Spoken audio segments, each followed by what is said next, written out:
रजीम बिस्मिल्लाहिर्रहमानिर्रहीम।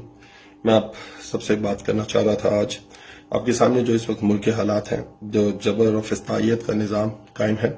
पहले स्क्रिप्ट ये होता था कि तहरीक इंसाफ के लोगों को पकड़ा जाता था, जेल में डाल दिया जाता था और जेल से वो नमूदार होते थे प्रेस किसी भी प्रेस क्लब के अंदर 9 मई की मजम्मत करते थे, जिसकी पूरी मजम्मत पूरा पाकिस्तान वैसे भी करता है, जिसकी मजम्मत तमाम पॉलिटिकल पार्टी बाशमूल तहरीक इंसाफ ने हमेशा की और करती रहेगी, जिसकी एज अ पाकिस्तानी हम सब ने मजम्मत की। और चेयरमैन इमरान खान, क्योंकि वो 9 मई वाले दिन जेल के अंदर थे, जब उन्हें कोर्ट में पेश किया गया तो उन्होंने भी उसकी मजम्मत की। जब उनको उनका पता चला तो उसके बाद उनके नाकर्दा गुनाहों की उनको माफी मिल जाती थी और वो या तो अपनी नई पार्टी बना लेते थे या घर जाके बैठ जाते थे।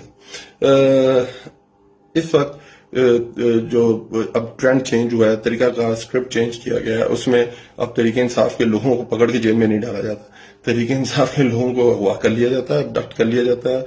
उस्मान डार साहब, फरूख हबीब साहब, सदाकत अब्बासी साहब, शेख रशीद साहब, ये सब वो हैं जिनको अबडक्ट किया गया।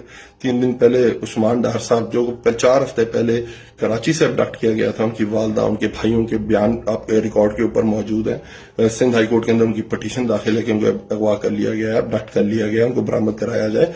तो वो एक लाहौर में एक एंकर के घर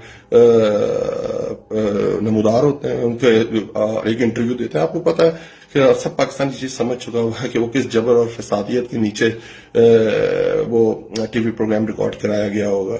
आज जो मैं मेन बात आपसे करना चाहता हूँ, एज अ मुसलमान मैं ये हल्फ उठाता हूँ, अब ये बात हल्फ पे करता हूँ कि मुझे तहरीक इंसाफ से मुंसलिक हुए लगभग 21 साल हो गए। मैं 2003 में तहरीक इंसाफ में शामिल, इसके अंदर लामहला मीटिंग्स हुई होंगी चेयरमैन साहब के साथ, कभी जनरल सेक्रेटरीज के साथ, कभी रीजनल जनरल सेक्रेटरीज के साथ, और इस तरह की जिस तरह पॉलिटिकल स्ट्रक्चर होता है पॉलिटिकल पार्टीज का।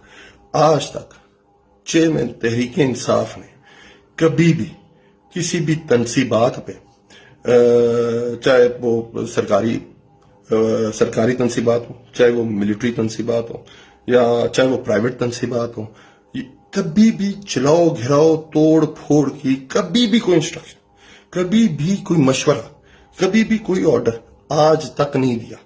वो हमेशा जो बात करते थे वो अमन की बात करते, और वो जो बात करते थे अमन की, वो उसका ट्रैक रिकॉर्ड साबित करता है। 97 से लेके आज तक आप देखें, हमने चीफ जस्टिस मूवमेंट में शरीक हुए, लॉन्ग मार्च हुई, एक गमला नहीं टूटा। हमने ड्रोन्स के खिलाफ अमन मार्च किया, एक गमला नहीं टूटा। वजीरिस्तान का एक गमला नहीं टूटा। हमने उसके बाद दोबारा पनामा के ऊपर लॉन्ग मार्च किया, एक गमला नहीं टूटा। अभी रिसेंटली हमने जो लॉन्ग मार्च किया था, और आपके सामने वहां बड़ा एक टेंस सिचुएशन आ गई थी, तो खान साहब ने वहां से इस्लामाबाद से वापस चले गए थे। जब वो इस्लामाबाद पहुंचे तो वहां से वापस चले गए थे। उन्होंने कहा था कि हमने कोई टकराव की सियासत नहीं करनी, हमने तशद्दुद की सियासत नहीं करनी, हम तहरीक इंसाफ और रियासती इदारों को आमने सामने खड़ा नहीं कर सकते। और हमेशा अमन की बात करने वाली बात की इमरान खान साहब ने।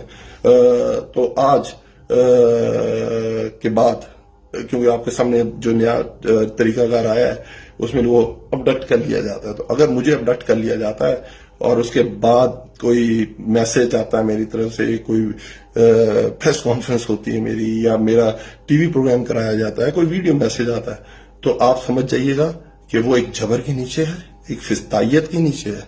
मैं कल भी तहरीक इंसाफ में था, मैं आज भी तहरीक इंसाफ में हूं, मैं कल भी तहरीक इंसाफ में हूं। हम पाकिस्तान को आगे ले जाना चाहते हैं, हम पाकिस्तान के मसाइल खत्म करना चाहते हैं। आए मिल के हमारा साथ दें, और इंशाअल्लाह ताला वो दिन करीब है जब खान साहब इज्जत के साथ बाहर आएंगे और हम एक नया